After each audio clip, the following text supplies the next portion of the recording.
Hey guys, welcome back to Sad Dad. My name's Dave Abkarian, and this is a podcast where I sit down with my fellow funny friends, my fellow comedians, and we talk about dads. Hi, how are you? I got my voice back this week. It's great. I was just a snotty, congested mess last week, but I'm feeling pretty good now. Been a wild week. I did the Sad Dad Live. I was telling you guys about that last week. I went out to Tioga Sequoia with Katie French and Ashley Johnson, and I put together a live format of the show where we played some games and did some segments and did some stand-up comedy, and it was a success. I was super nervous. I'd been working pretty hard on it, and it was a nice proof of concept. I'm definitely going to be doing another one of those, and I'll let you. I'm thinking maybe in March. So I'll let you guys know when that happens, and you guys can come out and check it out now that I know how to do it. So I'll probably I haven't listened back to it yet, and I'm gonna chop it up a little bit because I do some stand-up material. Ashley and Katie both do stand-up material, and I'll probably cut out that part, so it'll just kind of be the panel interviews and that I did with both of them, and then the game that we played together.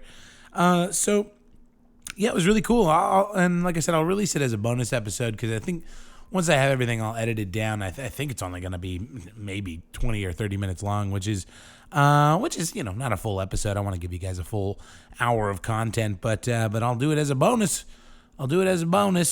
So yeah, cool. Thank you to everybody that came out to that. Big old thank you to Arthur for putting that whole Creative Fresno fundraiser thing together. That was so fun. It was really, really fun. And then afterwards, Ashley, Katie, and I jammed over to the comedy show that I normally run on Saturday nights out at the Chico's in Old Town Clovis, Slice of Comedy. And then we did another set over there, and it was just a really, really good hang with those two. They're great. Cool.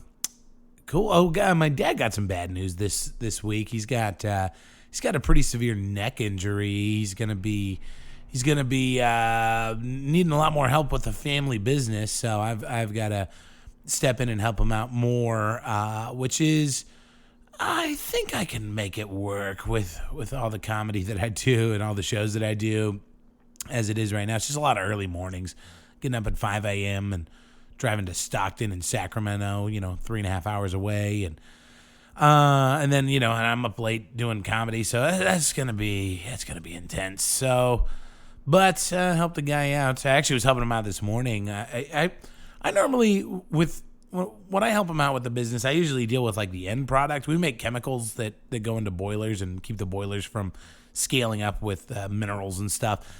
And I usually deal with the end product. I deal with the chemicals as they're already made, and I'm putting them in buckets and all of that. But today I was helping him out with the actual like making of the chemicals. I forgot how hardcore that is. I hadn't done that in a while, and it's just like acid. Like I've got my I'm scooping like caustic powder. It's like I forget what it is. There's a chemical name for it, but it's just a super fine granular powder out of this barrel, scooping it into a bucket. And my dad's like, "Oh yeah, be careful. That'll burn your skin off. Oh, and that one over there will bleach your skin permanently. So try not to get it on your face." I'm like, "Can I get some gloves?" "Oh, please. I'd like some gloves." And then it's like afterwards you're like you get itchy, and I think it's just a mental thing. I'm like, is this just a regular itch, or is this the first signs of like the early onset of a chemical burn? So I don't know. It's pretty intense, pretty hardcore. So yeah, but it's a bummer about my dad. It's a bummer. It's rough seeing your parents get old, man. That is hard. He's almost 70. It's wild. He's going to be, I think, 69 this year, turning 70 next year. Ooh, sheesh. Oh, man, I try not to nerd it up too bad with you guys on this podcast, but I got to say, I got the new Resident Evil game, the Resident Evil 2, just as I was like, I worked pretty hard on this whole Sad Dad live thing. And it went over well. I'm gonna get myself a video game, and I got the new Resident Evil 2 remake, and oh my God, you guys, it is so spooky. It is so scary and it's so fun. And there was one point I was playing it like late last night, and there's one point where you're like trying to like solve this puzzle while being chased around by this like giant monster man, and like he doesn't die. You can shoot him and he'll get stunned for a little bit, but then he gets back up after like a minute or two, and he just keeps chasing you. And like bullets in that game, the whole point of that game, they call it a survival horror. So it's not like you're going in guns blazing on anything. It's like you have 6 bullets. Here are 6 bullets and a wave of zombies coming at you. And so it was just, there was one point though, I was playing it last night, and I'm trying to solve this puzzle while this like guy is like throwing my character around on the screen, and zombies are chomping on the back of my head. And I'm like, this is just not fun. I just remember screaming that. This is not fun. But it was fun. It was just really scary. And so anyway, I don't know if you're a video game fan, if you're a Resident Evil fan, pick it up. It is so fun, so spooky. I enjoy it. I'll tell you what's not spooky though.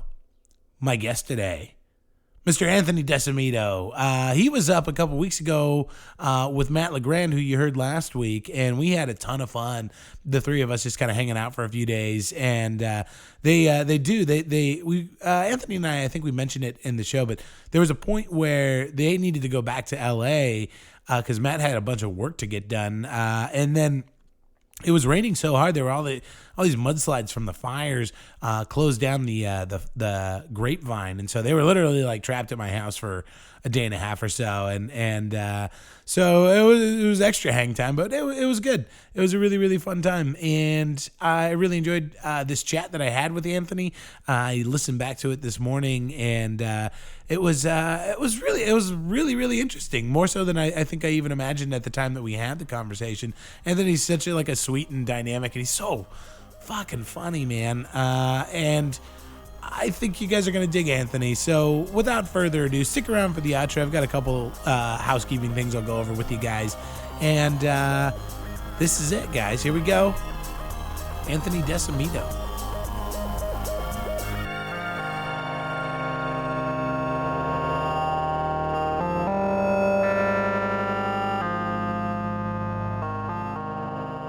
There's the headphone stuff? Yeah. Oh, okay. Yeah, he's just going to listen to it on... Yeah, you're good. Okay. They're going to listen to our podcast with headphones? That'd be funny. Yeah, so I don't know. You took...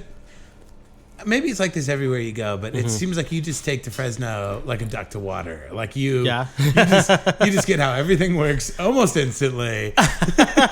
What do you mean? I don't know. Like it's like you at no point did I ever see any reservation from you about like, oh, I'm in a different town. Like you're just like, I love to travel the world. And by the world I mean the 4 closest states to my house. And so I mean I spent like 12, 13 days on the road just crashing on people's couches in Denver, Albuquerque, El Paso, Tucson, Phoenix. I'm down. Anytime I'm not in LA, I'm just happy. I'm happy to be gone. I'm happy to be out here. I'm happy to be stuck in Fresno. I'm willing to be here, but knowing that I'm stuck is also great. The 5 is closed right now. We can't get home. We just found out that you're stranded here for an undisclosed. Yeah, we don't know how long it's going to be because the I-5 is covered in mud. I think we should buy some like eggs, bacon, toast, because we just gotta buckle down. Get some canned goods. We already got plenty of clams. No, get some tuna. You have mayonnaise, I think, and some corn, so we'll be fine. Yeah, so that's what's happening right now. I think we're gonna ride out this apocalypse just fine. It's gonna be great. Yeah, yes. One big gay apocalypse. Let's just fucking do it, bro. Yes, that. A gay apocalypse. Gay polyps. That's gay. Yeah, we can get there. How about soups, gay polyps? Okay, I'll stop. I think we're there. No, you're fine. It's good. Well, where did you grow up? I grew up in Arizona and Mexico. First Mexico, then we moved over here to Arizona when I was 7, 8 years old. I got you. What was growing up in Mexico like? How old were you when you left Mexico? I was 7 to 8. I was born in the U.S., but I was raised in Mexico. I was an anchor baby. Oh, I got you. And my mom was 9 months pregnant with me when she found a hole on the border and went through it, had me here. No shit. Yeah, and my sister, both my older sisters were still in Mexico. My brother was with my mom. And my mom had a house in Mexico, so she took me, my birth certificate, back to Mexico, and then when I was old enough to say American citizen and cross the border, we came over here. Wow. And growing up in Mexico is, you know, like, if you don't know any different, you're fine. Yeah, right. So, like, I didn't, like, but I only knew different because, like, my cousins would come visit us from the U.S., and they would tell us, you know, oh, we live on the other side, el otro lado, that's what we called it, you know, and they had like a little bit more money than us, maybe a lot more money than us, you know, and so I knew though that there was a world out there that was different, and that was on the other side, and that's where my aunt lived. Yeah. But that's pretty much it. Just dirt road, playing in the street, Mexico. Yeah. Just a bunch of candy and fun and yeah. What part of Mexico? And drugs. And drugs. Yeah, we lived in a drug infested neighborhood, but I had no idea. I was just a kid. You're just a kid, just being a kid. Yeah, we're just hitting each other in the head with 2x4s. We didn't know. Falling into ditches. We didn't know. Sliding it down a dirty, like, pile of diapers canal. Like, you sound like you grew up on the set of Jackass. I can't. Yes, it really was. It really was. Houses were catching on fire. Like, there was just like, it was like needles everywhere. It was nuts. I can drink the water in Mexico. That's my superpower because I'm from there. That's wild, man. And then you moved. Moved to Arizona. Yeah. What was that a pretty shock to the system as far as, you know, culturally, or was it? Yeah, it was. We moved and I had to learn English, which I did right away. It took me 2 years to graduate from ESL because I was like a really smart kid. Yeah. And I was just like, me and my sister she was a year older than me, and we wanted to learn English correctly, so we would like make sure we're saying the right words. Right. But I have a little bit of an accent, but some people are like, "Oh, English is your second language?" I'm like, yeah, it is. Yeah. I have a good friend of mine. Like, she's first generation. Her parents don't speak English at all. She's first, and she does have an accent. It's gotten a little better over the years, but it was noticeable. Yeah. And her younger brother has no accent whatsoever, and she's like, "What the fuck? Like, how do you get no accent?" I think like. Did she move here when she was like a teenager? No, I think she was. I mean, maybe because I think she was born here. I think she's a citizen. Okay. Citizen. Yeah. But I don't know about that. A citizen, which is a citizen immigrant. Citizen. Citizen. I'm just kidding. Yeah. My brother, he has an accent because when we moved here, he was like maybe like 11 or 12, about to turn 11 or 12. Yeah. And so he had already started becoming like a person, you know. So he has a Mexican accent. So is that younger or older brother? Older brother. I got you. Yeah. He's like 36 now or something. Okay. Or 31. Yeah. Yeah, so I think it all depends on how old you are when you get here. I got you. Yeah. And so you moved to Arizona. You're flying through the ESL program. Yeah. What are you like as a kid? What do you? Me? Yeah. Oh man, I was a weird kid. I had like weird childhood Asperger's. That's what I call it. Like it just lasted my high school. My childhood, and then when I got to high school, like I sort of like figured it out.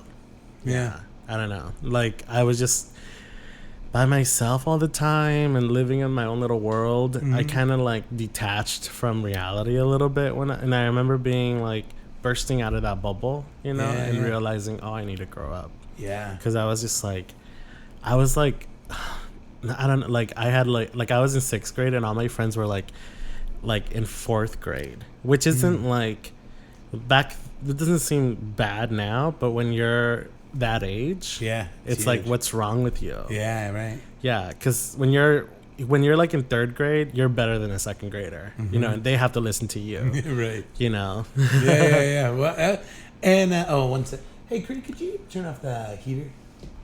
You're the best. And you were you? I mean, I've seen you act now, and it's. I mean, you're kind of nerdy, kind of dorky. Were you reading a lot? I mean that in a good way. Like, I'm glad you're able to read that. A lot of people don't see that in at all. Oh man, you're that goddamn secret pass. I was telling you about it last night, but that secret passageways joke is so funny. I was giggling about that earlier today, just thinking about it. And so yeah, where did some of that come from for you? Is that just sort of like having to be in your own head and just looking for some escapism, or like my your dorkiness, my dorkiness? Yeah, were you like reading a lot? Or? I was reading a lot. Like I would walk to the library by myself every day, like, and it was like maybe like 4 really long blocks from my house. Like, and like during the summer, I would walk there every day. I'd walk there after school. I read almost every. I was like that. I would like that movie Matilda, where I read every book in the children's section, and then I'm like, there's no more. And then like, well, you can go to the adult section. I was like, I just like loved reading. I still love reading, and. Yeah, I was just like a smarty pants kid. Yeah. I was like writing down words that I didn't know so I can learn them. You know, I was like writing songs and putting on sketches and just like, I was like, I was just, I graduated from ESL in 3rd grade. I moved to the US, I think second grade. And by 4th grade, I got 2nd place in a school spelling bee. Whoa. Yeah. Yeah. And I was like, what's up, motherfuckers? I can spell onomatopoeia. And I just got here from the U.S., from Mexico. What's your excuse? Yeah, what's your excuse? Yeah. That's funny. And so what, were you raised by a single mom? Was it, okay, I got you. So my dad... now we're getting into the dad. We'll get into it more. I was actually wanting to talk about your mom a little bit. Oh, really? Yeah. Okay. Well, my mom, they divorced when I was like 2 years old. Yeah. And so my mom was a single mom ever since. And so she's the one that like, she's the matriarch. She's the one that, you know, brought us here. She wanted a better life. She wanted a better life for us, mainly. And she gave us that, you know, and she was like smart enough to get us here. Yeah. You know, fucking go through that fence. That's fucking genius. And then they have the balls to pull through with it. Yeah. You know, she worked at a job for like 7 years, got a work visa to be able to, a shopping visa basically, to come to the US to go shopping. Oh, got you. And then she brought my brother and my sister with her to go shopping, and then when I was old enough to say American citizen, I went through my own, like, through the border. And now they wouldn't let an 8-year-old go through the border by themselves. I'm pretty sure. But back then I was like, I'm just gonna meet my aunt on the other side. She's waiting for me. And then that's how they let me through. And so my mom, we lived in California for a little bit, right on the border. And then my mom was trying to find us like a dad, you know, and also not so much a dad, but a guy that will get her papers, you know, and also she wants love. You know, like killed 3 birds with one stone. Sure.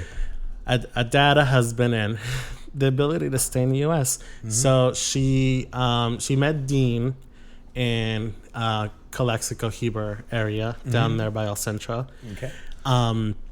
And Dean took us to his house in Winter Heaven. They got married, and he turned out to be crazy. No. Like most straight white males that marry immigrant woman because they can't find, because the American woman can see through their bullshit, you know, and they have to rely on these women that are, you know, very desperate and are willing to put up with their bullshit, their alcoholism, or their I don't know, whatever the fuck issues they have. Yeah. You know, it's just fucking, yeah. That's rough. Yeah, it's like its own kind of human trafficking. Anyway, so Dean turned out to be crazy.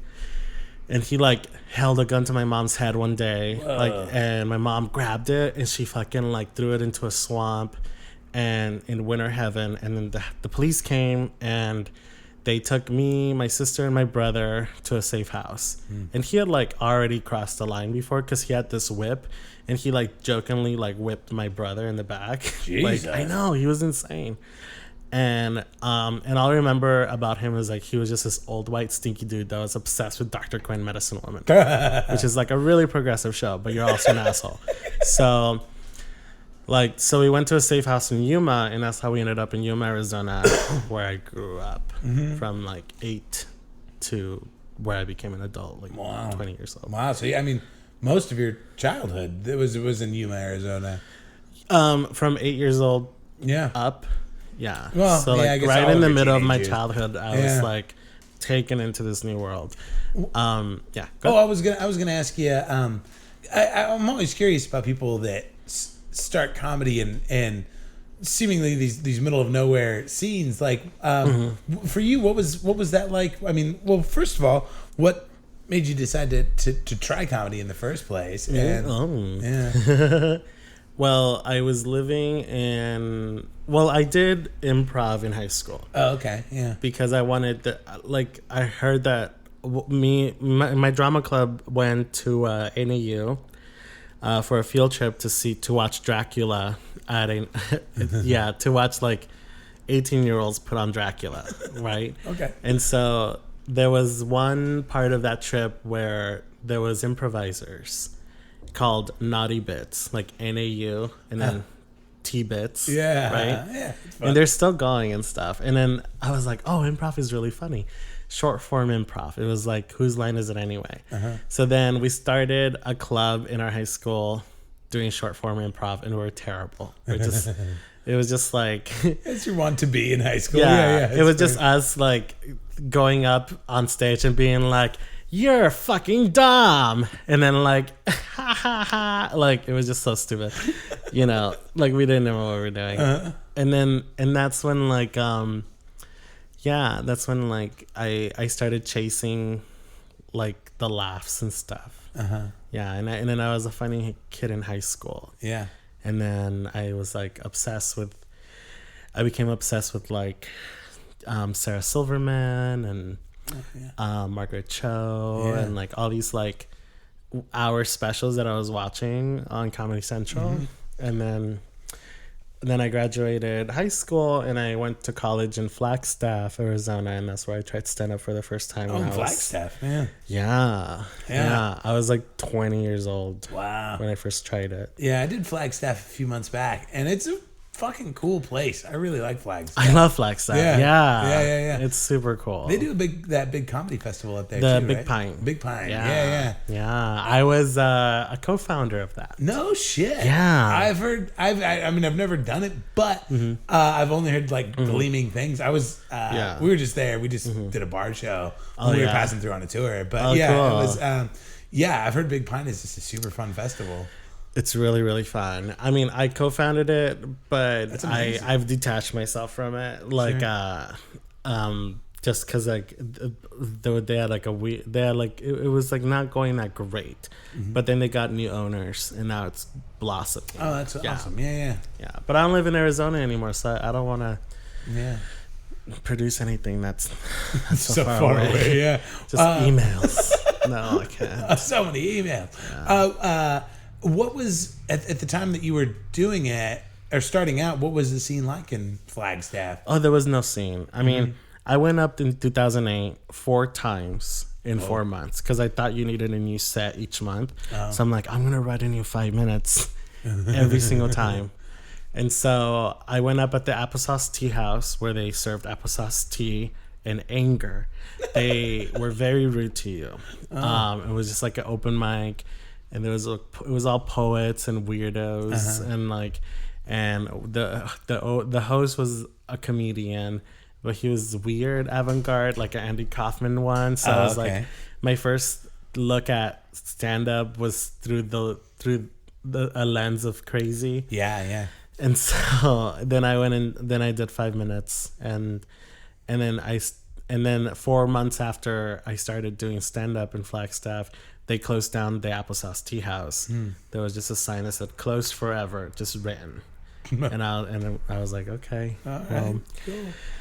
All right. And then 2 years later, I got my associates from community college in Coconino, Flagstaff, and then I moved to Phoenix in 2010. And in 2010, that's where I started doing stand-up. And then I never stopped. Yeah. Then I never stopped. That's great. At what point were you in Arizona, Phoenix? At what point were you like, okay, it's time to blow this pop stand. I got to get out of here. It was 6 years in. Oh, wow. So you really like dug in on that scene. Yeah. I should have moved earlier, I know. But I'm glad that I did move at the time, because I didn't spend years in LA trying to find my voice. Not that I found my voice, but I didn't spend, all this time trying to figure it out and degrading myself, at open mics and stuff. And it's very tough for people to start in LA. Dude, even though people have started in LA, are fine. Chelsea Handler, Nikki Glaser, Natasha Leggero, they've all had successful careers. I almost admire it more. How do you 100%? Like when you put start yourself through that. When you start in like a middle of nowhere scene, Flagstaff or for me Fresno, it's like. There's plenty of stage time for us because we're making the stage time in a lot of cases. But man, to the comics that I know that have come up in LA, I'm like, man, you had it. Yeah, you had it rough, bro. Right. But also, good for you. But also, the people that have started in LA, they get to network. That's true too. With people really way earlier. So I know people that aren't funny that are in meetings with Comedy Central because. Yeah. They've been networking for 4 years, even though 4 years into now, they just still suck. Yeah. It's just... Yeah. That's just what it is. It's a blessing and a curse. And it's a blessing and a curse. Yeah. What did your mom think when you started doing stand-up? She was like, oh, it's a hobby. Just on a hobby. and then I always had something that she could hang on to. I'm going to school. Sure. And then I started teaching at ASU. That's where I went to school at. And so she thinks, while I'm doing stand-up, she thinks that my career is in teaching, and I'm like, I'll just let her have that, whatever, and then I'm doing my hobby on the side, and every time I made $100, I would tell her so she knows, you can make money off of this, and she just doesn't get it, And so then when I moved to LA, it wasn't until, I think she's barely getting it now. Now that she's gotten a few opportunities to see me on TV. Right. I think that's what made her really think that I can do something with this, or that this is something that I want to do. Because she wrote on my Christmas card this year, I hope your dreams come true.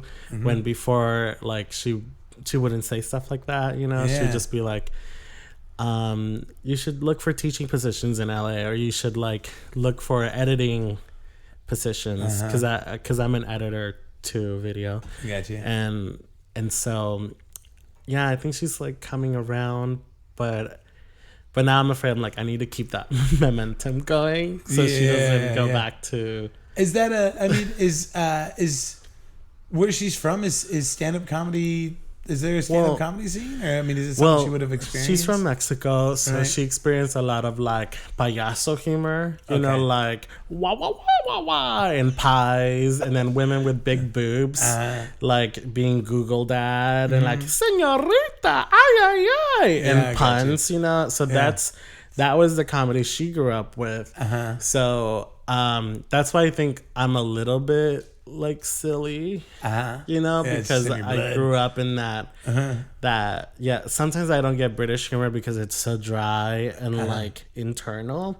Because I came up in like I was watching crazy Mexican sketches of people falling over banana peels. Yeah, and everybody's wearing their heart on their sleeve, and like, there's like adult man dressed as children, sitting in a classroom, and then the teacher has giant boobs, and like smacking everyone in the head with rulers. That's the comedy I watched growing up. Just ridiculousness. Yeah. So that's what my mom understood comedy to be. I got you. And so she still like doesn't really get like stand up. Like she'll just sit there because sometimes people talk really fast. She won't understand all the words, and she'll just smile. Yeah. Just be really supportive. Yeah. She's just sitting there. Yeah. And you said really happy to be there. And you said she's seen you now a couple times? I mean, she's seen me do stand up so many times. Oh, has she? Yeah. Like I invited her to all. I'm like, Mom, I'm at the Tempe Improv. You're gonna be in town. Come watch me. Yeah. And I put on shows at her house because I forever had the hardest time finding a place to perform in Yuma when I'm in town. So I'm like, we'll just do it in my mom's backyard, and I'll get Phoenix Comics and Tucson Comics to open you for me, and I just headline my own mom's house. And invite the neighbors. The last time we invited the neighbors, one of the neighbors died like 2 weeks later. So I'm like, you guys, we literally killed. Oh, man, the show was great, but my mom really screwed me on the door deal. I know, right? She just gives me all the money because she knows what's up. Does she think you're funny? I mean, I don't know, because she doesn't really like. She'll say this. She'll go up to me after the show and be like, "They laughed at you the most," because she doesn't.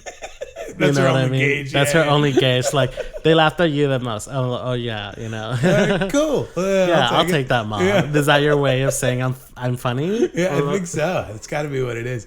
That is because I'm not like super funny. Like when I'm hanging out with her, she's the funny one. She just cracks me. My family cracks me up. Yeah, I can't do jokes because they're way smarter than I am. My mom is so clever, and my sister and everybody. They're just comedic geniuses in my eyes. I got that make me laugh. You all sound like you're pretty close. Yeah, we are. Are your siblings still out in Arizona?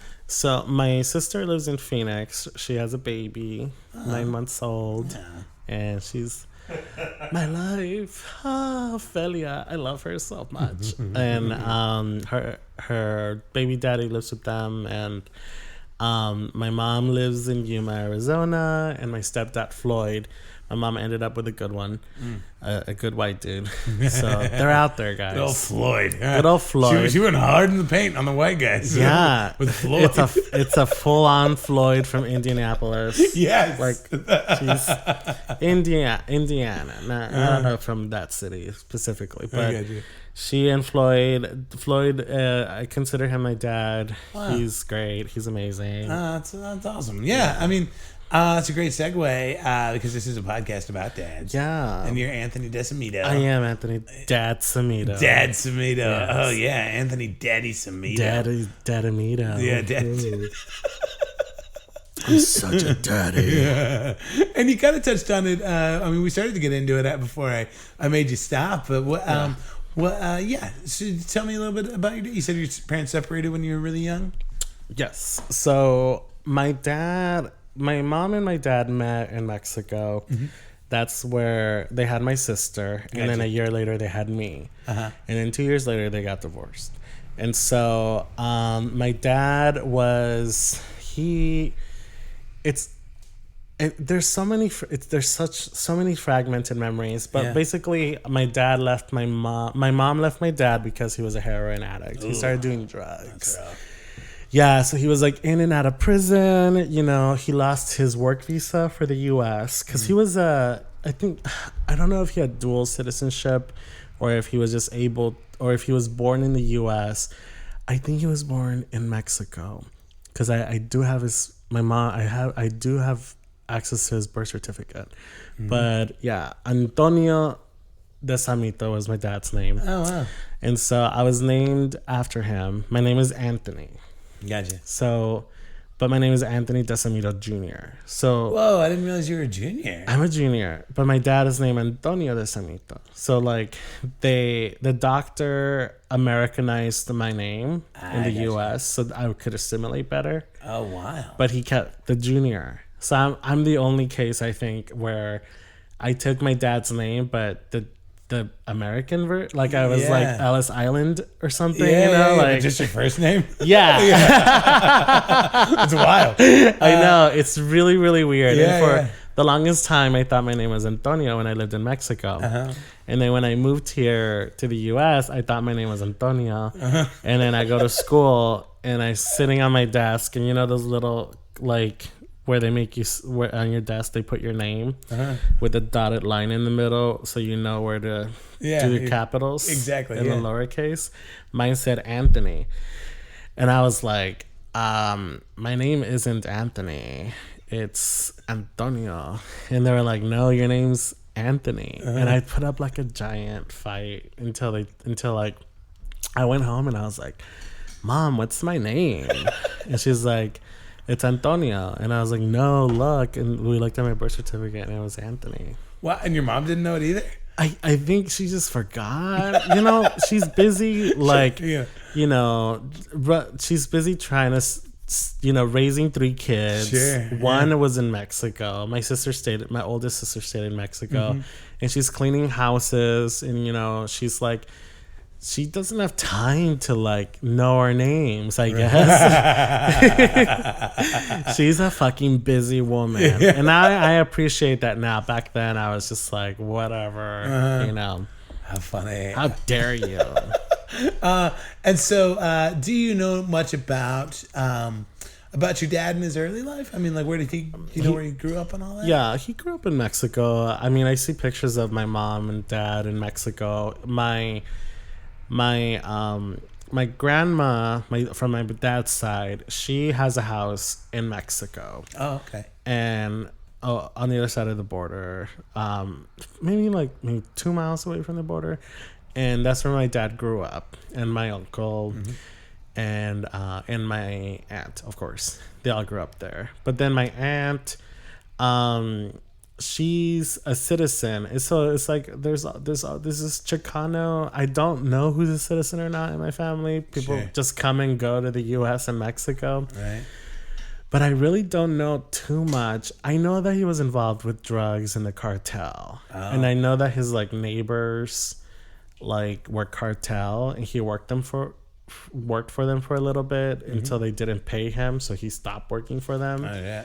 I mean, and they didn't go after him because they owed him money. Oh, okay. Like, how are you gonna kill someone that owes you money? Yeah, right. So then he just let it go. Right. And so, my grandma was also like involved with the cartel. Oh. Wow. And I think that's how my dad got into drugs.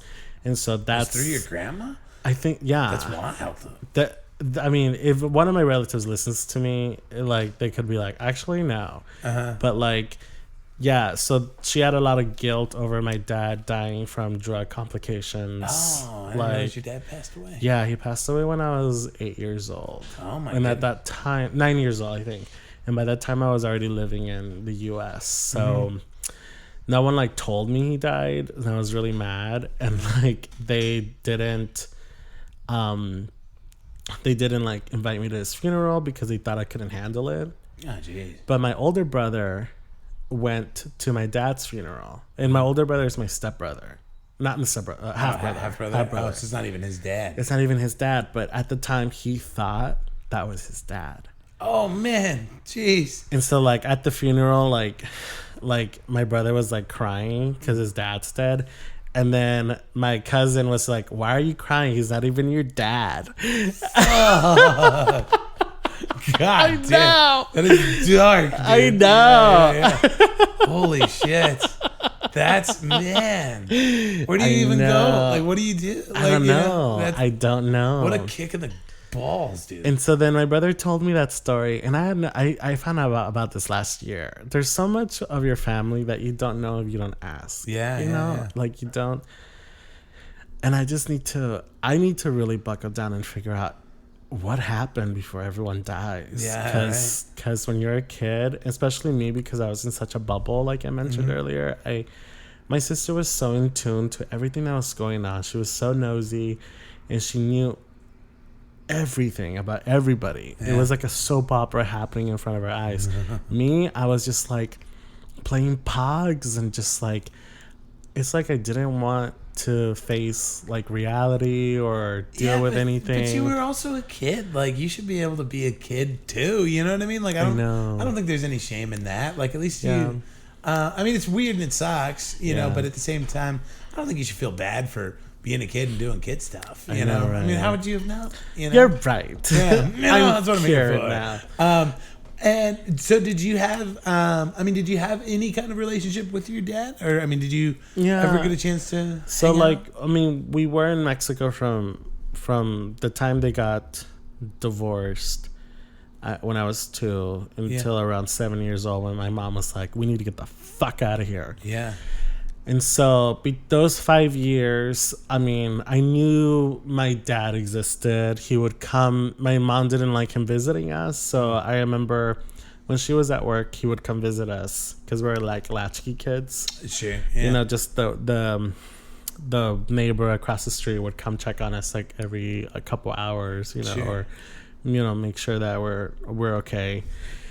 And I remember my dad would like knock on the back window of the house and give us tamales and like bring us food, and we'd be like, Dad. Yeah. Like, just excited to see him, and yeah, so I think that's why I like associate food with like, you know, like love, because I was like, they always just gave me food when I saw him. You know, whenever I saw anyone I loved, they gave me food, especially my dad. Yeah. And so, I remember sitting like on his lap when he drove, like, you know, that kind of thing, and pretending to drive. And I just have like very sweet memories of him just like sitting at dinner, or me sleeping next to him and like trying to like, and I would like fall asleep the position that he fell asleep, just trying to imitate him. And I still fall asleep the way he does. There's photos of like him sleeping, and I'm like, that's how I sleep because of him. And he was like short. Like, I'm short. He was like, I'm like 5'3". My mom's like 4'10". He was like 4'8".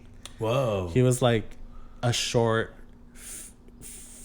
like half Filipino, half Mexican guy. Whoa. It's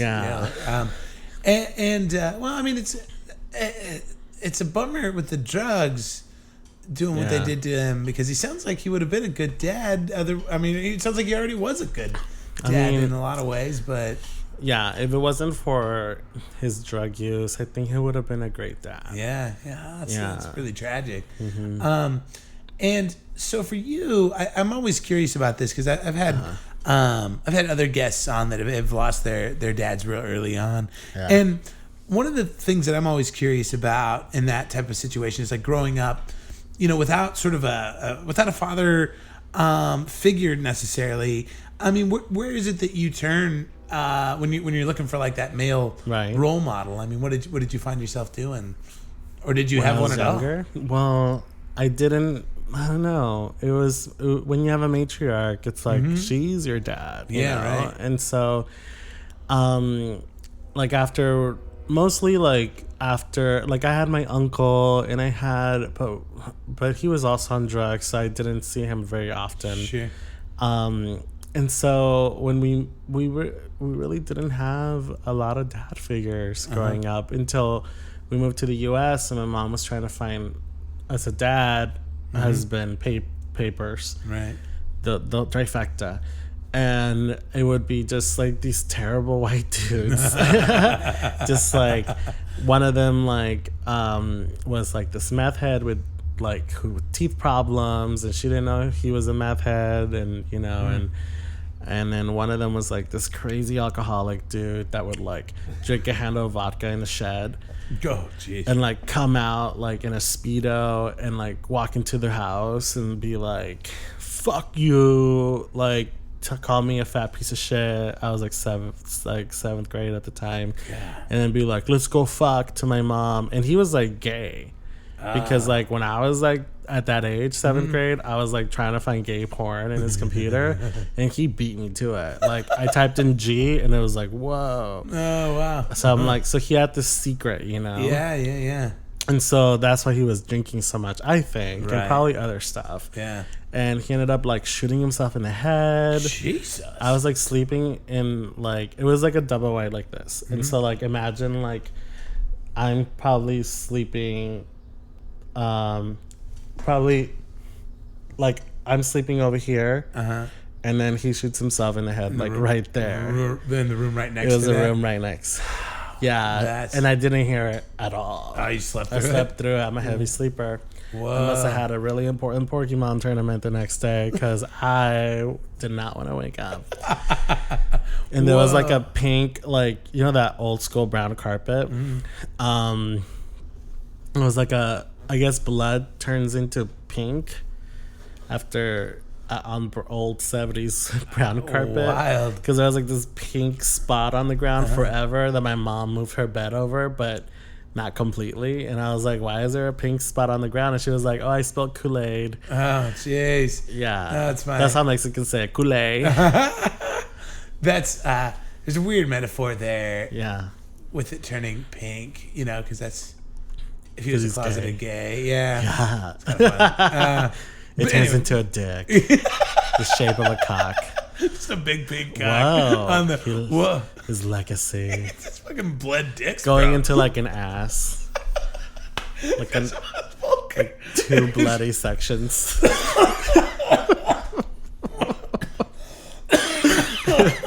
Fuck. That's so funny.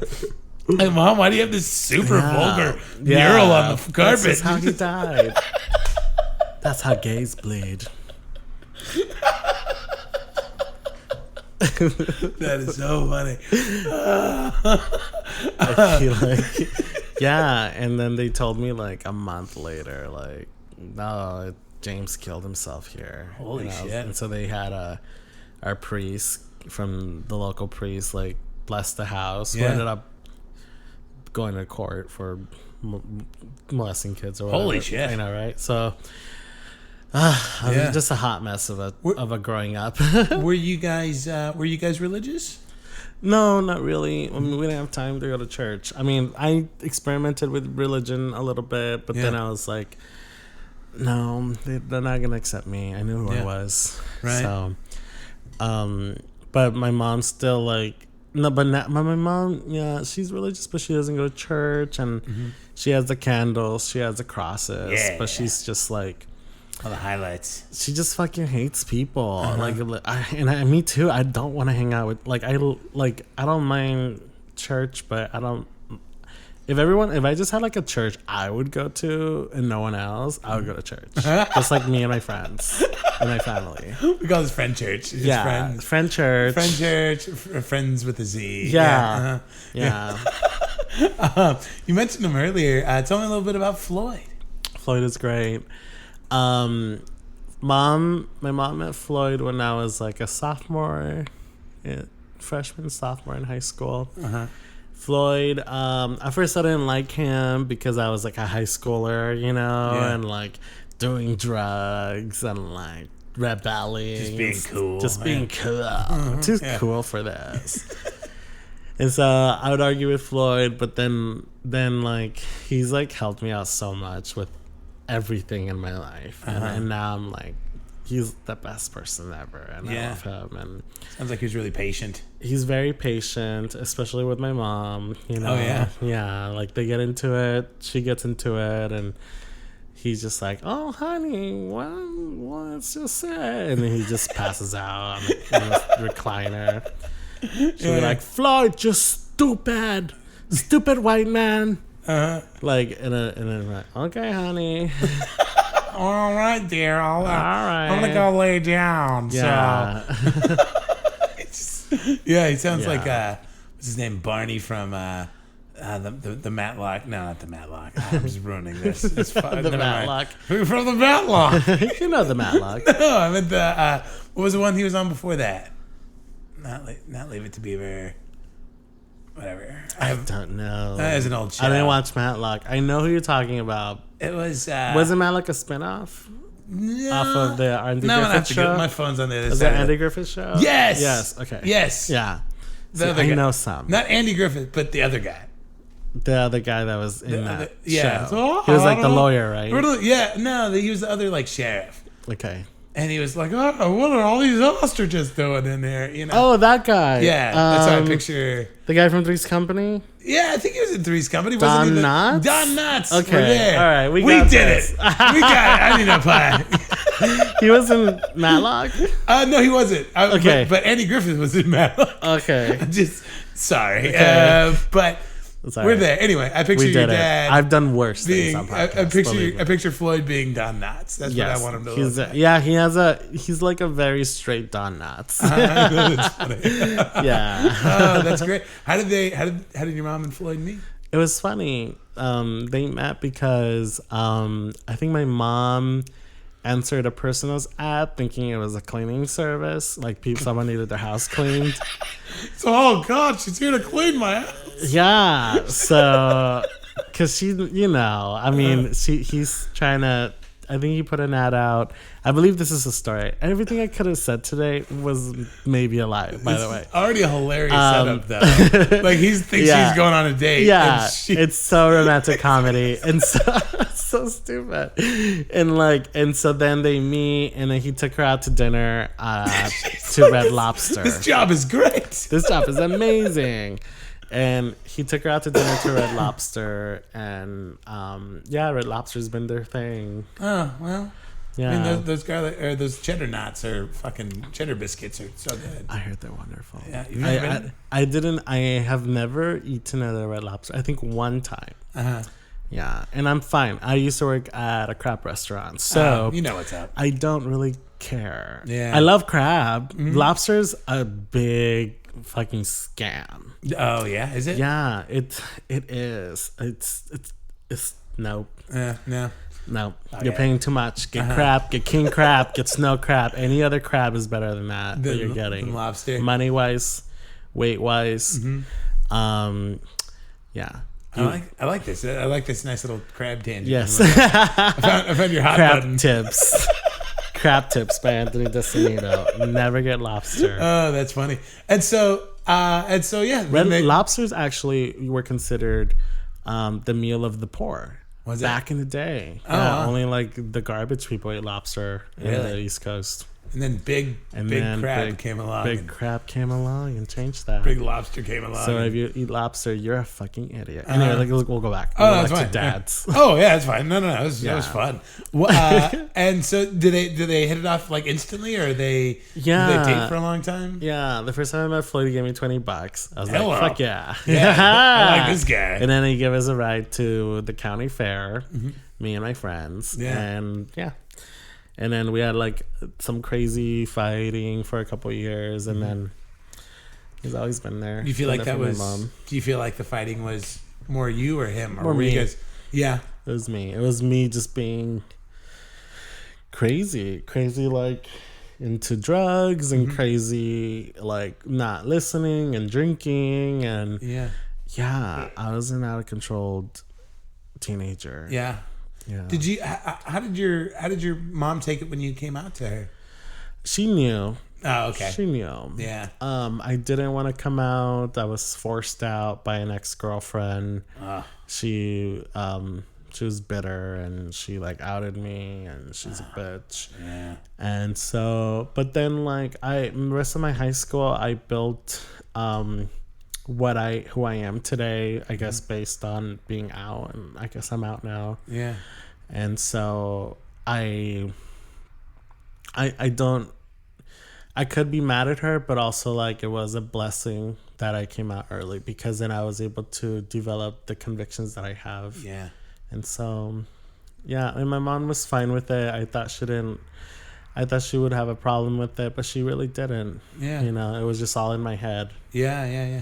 That's great. I mean, I'm like, I'm gonna kill myself. You don't accept me, and she's like, you're fine. You're accepted. It's fine. Yeah. There's you met her last night, Dana Turner. She's the one that hosted the open mic last night. The one with the short hair. Yeah. Oh, yeah. She was really nice. She's got 2 twin boys, and one's straight and one's gay, and she talks about that. How old are they? They just turned 18. Really? Yeah, and they might both be gay. Well, I don't know. Yeah, they were touching tips. You just rubbed it off on them. At 12 years old. Like, Mom, I got the gays. Yeah. But she talks about that though. Like, she's like, I just knew. Like, I just knew. Like when, I mean, I think her joke. I don't know not to ruin her joke, but he was born. He didn't. I'm gonna ruin it. Did she know what she was in the belly? Like, this one's gay. Well, yeah, she's like feeling it. No. Yeah, she said she knew, but very, very early on, she was like, "Oh yeah, that one's gay and that one's straight." Like, she could just tell. So maybe it was a similar situation with your mom, where probably my mom was just such a liberal, person. Yeah. And so she was like, "All right, I have a gay son. That's cool." Yeah. Well, cool, man. This is usually the part of the show where I ask for like a dad anecdote, like so it's like a story about your dad.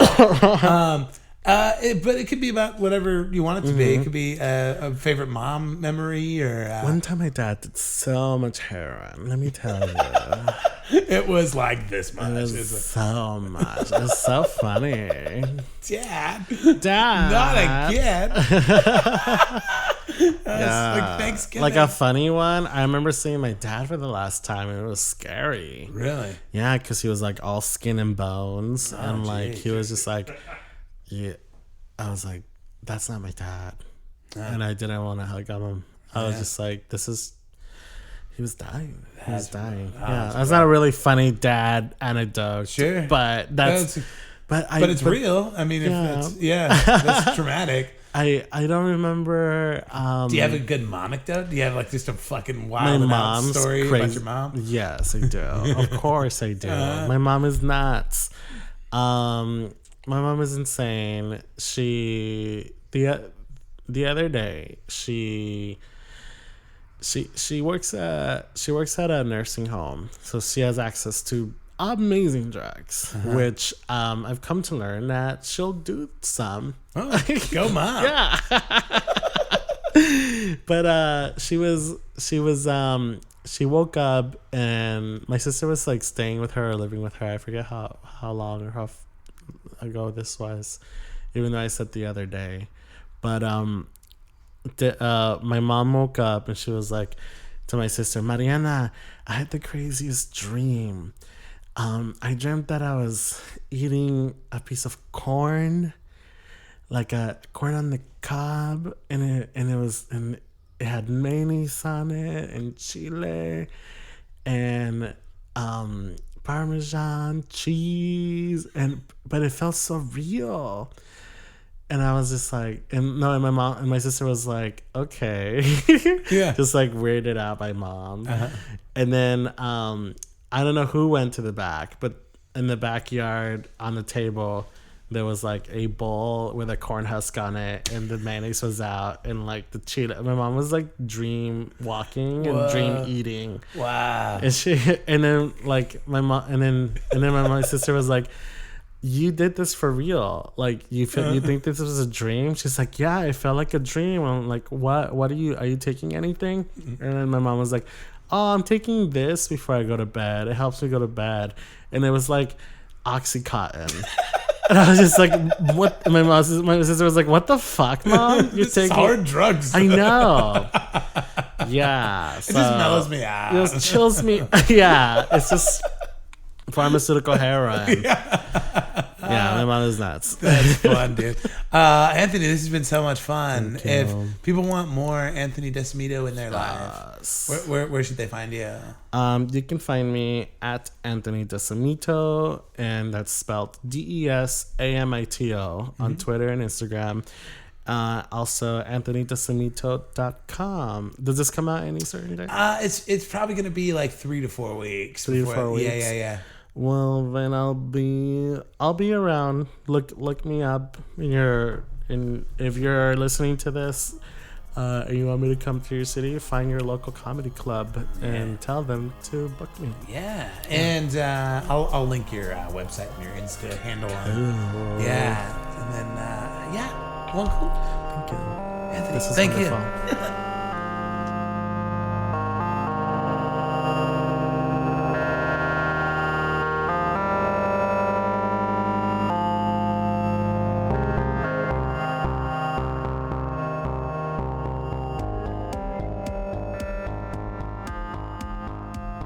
And we're back. Anthony Desamito, everybody. Oh, he's great. He's the best. In the midst of all of that, I had going on last week with the live Sad Dad and the comedy shows and the Resident Evil 2. We went to the Daddy Daughter Dance. The Daddy Daughter Dance was a lot of fun. I don't know if I told you guys, because I've taken my daughter the last few years, and so I told her mom, I was like, hey, if Michael, that's her stepdad, if Michael wants to take her this year, that's totally cool. I'm fine with taking the year off and letting him have that experience because she's their only kid too, and her mom was like, well, let me ask Abby and see what she wants to do. So she asked Abby, and she responds back to me. She's like, Abby wants both of you guys to go. So that's what we did. We, Michael and I took my daughter to the Daddy Daughter Dance. It was really funny. We were walking in and the lady taking the tickets, she's like, and I handed it to her and she's like, oh, for 3, you have 2 daughters? I said, no. We have 2 dads. She's like, oh. And so it was fun. She's at this new school. Like, I've done these daddy-daughter dances before, father-daughter dances. I don't know, whatever you call it. And it's normally just like any other dance you ever went to in elementary school. There's a DJ and there's like some slow songs. But most of the time it's just the girls out on the floor just dancing with their friends and having a good time. But the way that her school runs it now, it's wild. Like there's this DJ up at the front and she gets everybody, like all the dads, all the daughters out on the floor. And like, it's all like weird group dances, like the Macarena and the chicken song and the Nay Nay. And at one point we did, I put up a silly post on Facebook about it, but at one point we had to do like Fortnite dances. And I was like, oh my God, we're literally just a room full of grown up men doing dances based off of microtransactions in a video game. This is weird. This is a strange nightmare reality that we're living in right now, where grown-ups are having to dance to dances that are just from video games that you paid 99 cents for your character to do on screen. It's so dumb. I don't know. It was weird. She had fun though. It was kind of fun. Because having Michael there, he and I were able to like tag team it, So we, I tag him out after the chicken song, and he tagged me out after, I don't know, whatever. I ended up doing all the slow dances with my daughter, and like, I don't know. That was another silly thing I said on Facebook. Like, my daughter is the most violent slow dancer I've ever witnessed. Like, I'm looking around at all these dads very, like, sweetly, like, kind of rocking back and forth with their daughters. Some of the daughters are, like, standing on the dad's shoes. And, it's really sweet. And then my daughter, she's like, okay, Dad. All right. On the count of 3, I need you to lift me. I'm going to do a side kick, spin me on my way down, and then I'm going to land and then try to do the splits. And I'm like, what the fuck are you talking? You can't do that. We're listening to My Girl right now. What? Why are you like this? Like she slow dances like they just they just opened up the pit at a Pantera concert. I'm like, honey, you can't throw elbows. You can't throw elbows during All My Life by Casey and JoJo. I'm sorry. Anyway. All right, rate and review on iTunes, Sad Dad Podcast. If you want to send me your dadecdotes, I'll read them on the air, saddadpodcast@gmail.com. You can send me, you can say hi. You can follow me at Dave Apkarian on all the platforms. You can find me there at that. And Sad Dad Patreon if you want to help out with the show financially. And that is it, you guys. I am exhausted. Woo! I'm gonna edit this all together and go play some more Resident Evil. So, all right, you guys be good, be safe. That is it. Adios.